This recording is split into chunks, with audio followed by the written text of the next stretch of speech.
Good afternoon students. तो हम लोग हिंदी साहित्य में पढ़ रहे हैं चलना हमारा काम है। शिवमंगल सिंह सुमन द्वारा लिखी हुई कविता चलना हमारा काम है। इस कविता के माध्यम से कवि यह बताना चाहते हैं कि व्यक्ति को बिना पीछे मुड़कर देखे किस प्रकार से अपने लक्ष्य को केंद्रित करके हमें तब तक आगे बढ़ते रहना चाहिए जब तक कि हम अपने लक्ष्य को नहीं प्राप्त कर सकें। इसी कविता को आगे बढ़ाते हुए आइए हम लोग चौथा खंड देखेंगे। जीवन अपूर्ण लिए हुए पाता कभी खोता कभी, आशा निराशा से घिरा हंसता कभी रोता कभी। जीवन अपूर्ण लिए हुए, अपूर्ण, पूर्ण के पहले अ शब्द लगा है, ठीक है।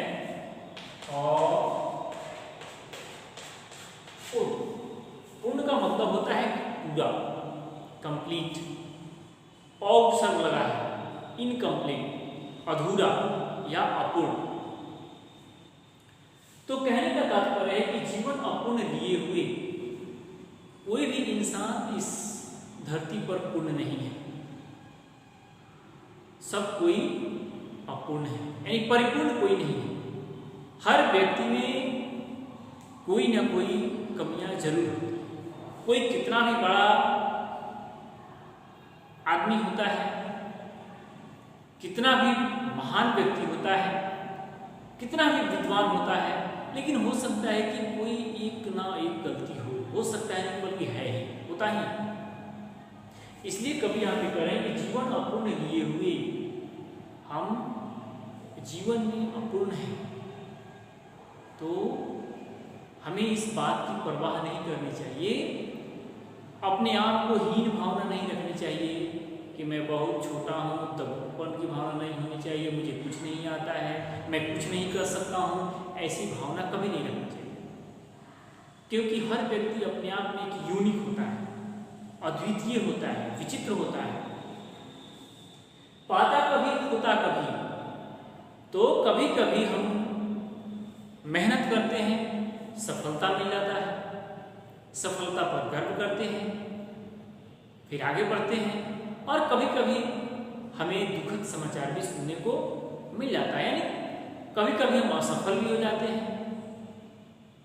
जैसे कि मैं आपको पहले ही बताया कि जीवन क्या है, निर्जर है, मस्ती ही इसका पानी है, सुख दुख के दोनों तीरों से चल रहा मनमानी है। जीवन में सुख और दुख दोनों आते हैं, जीत और हार होती है। खेल खेलते हैं, या तो जीत होती है नहीं तो हार होती है। तो जीतने वाला थोड़ा सा गर्व करता है, हारने वाले को बहुत बड़ी सीख मिलती है। इसलिए हमें यह नहीं सोचना चाहिए कि हम आज हार गए तो हम छोड़ देंगे या काम से नहीं बनो। इसलिए यहाँ पे कहा गया है कि पाता कभी खोता कभी, हम इस, क्योंकि हर व्यक्ति के अंदर कुछ ना कुछ कमियां होती हैं, लेकिन हम फिर भी जीवन को आगे बढ़ाते हैं, जीवन जीते हैं, और जीवन के रास्ते पर चलते समय कभी कुछ अच्छा समाचार मिलता है, यानी मेहनत करते हैं तो उसका कभी हम असफल हो जाते हैं। कुछ पाता यानी खोता का मतलब है कुछ हम प्राप्त करते हैं, और कुछ खोता कभी असफल भी हो जाते हैं।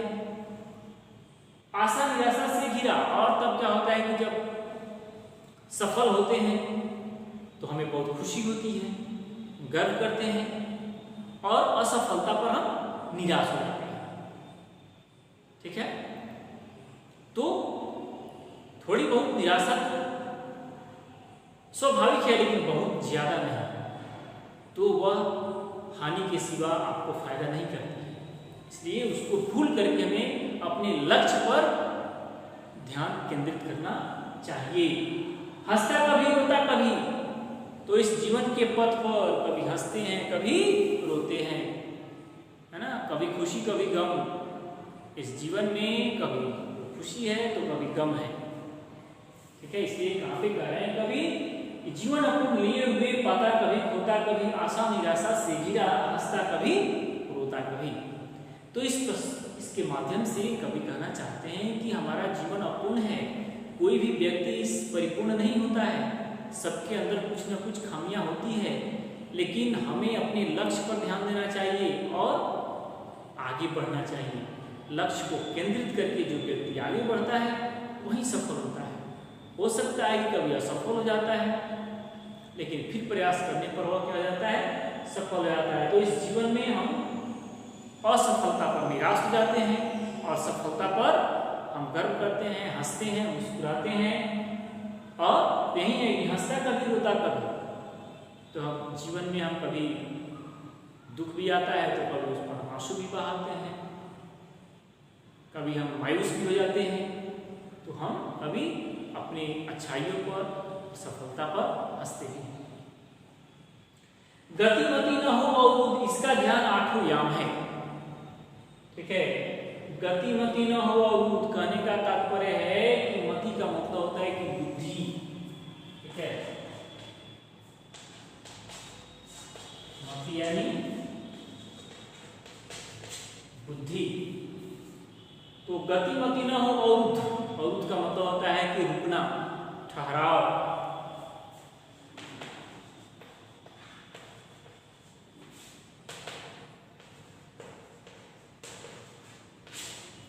ठहराव की गति, हमें यह ध्यान देना चाहिए कि हमें अपनी गति यानी लय में जीवन हम जो चल रहे हैं तो उसमें और मति यानी बुद्धि में कोई रुकावट ना हो, हमारे चाल में और बुद्धि में कोई रुकावट ना हो, इस पर हमें ध्यान देना है। इसका ध्यान आठों याम है, इसका हमें आठों पहर इसका हमें ध्यान देना चाहिए कि हमने जो लक्ष्य बनाया है उस लक्ष्य की प्राप्ति के लिए जो हम चल रहे हैं तो उस राह में और हमारी बुद्धि में कोई अवरुद्ध या रुकावट नहीं आनी चाहिए। इस चीज का हमें ध्यान देना चाहिए। चलना हमारा काम है, दुख सुख तो आते जाते रहेंगे, खुशी और गम तो आते जाते रहेंगे, लेकिन हमें चलना, हमें चलते रहना चाहिए। मार्ग में जो बाधाएं आती है उसको हमें सामना करते हुए आगे बढ़ते रहना चाहिए। ठीक है, इस विश्व प्रवाह में, विषय यानी बहुत बड़ा, विश्व प्रवाह में यानी इस विश्व के में बहुत सारे लोग हैं, बहुत यहाँ पे चलने के रास्ते हैं। तो इस विश्व में जिसको नहीं बहना पड़ा, किसको नहीं बहना पड़ा, कहने का मतलब है कि हमारी दुनिया बहुत बड़ी है। तो आज हमारे लगभग 7 अरब से भी ज़्यादा, लगभग 7.5 अरब की जनसंख्या हो गई है पूरी दुनिया। तो इतनी बड़ी जनसंख्या के साथ कौन सा ऐसी व्यक्ति नहीं होगा कि जिसके अंदर कभी सुख, कभी दुख या कभी खुशी, कभी मायूसी न आई हुई होगी। इसलिए यहाँ पे कहा गया है कि इस विश्व प्रवाह में, इस संसार में किसको नहीं बहना पड़ा, यानी हर इंसान को इस दुख और सुख के रास्ते से गुजरना पड़ता है, चाहे कोई कितना भी बड़ा, सबको इस दुख और सुख के रास्ते से गुजरना पड़ता है। सुख दुख हमारी ही तरफ किसको नहीं सहना पड़ा, तो सुख और दुख को किसको नहीं सहना पड़ा। तो कवि के कहने का तात्पर्य है कि हर इंसान को इस सुख, इस जीवन के रास्ते पर सुख और दुख का सामना करना पड़ता है, और उसका सामना करते हुए ही जो आगे बढ़ता है वही व्यक्ति इस जीवन के आनंद को ले पाता है।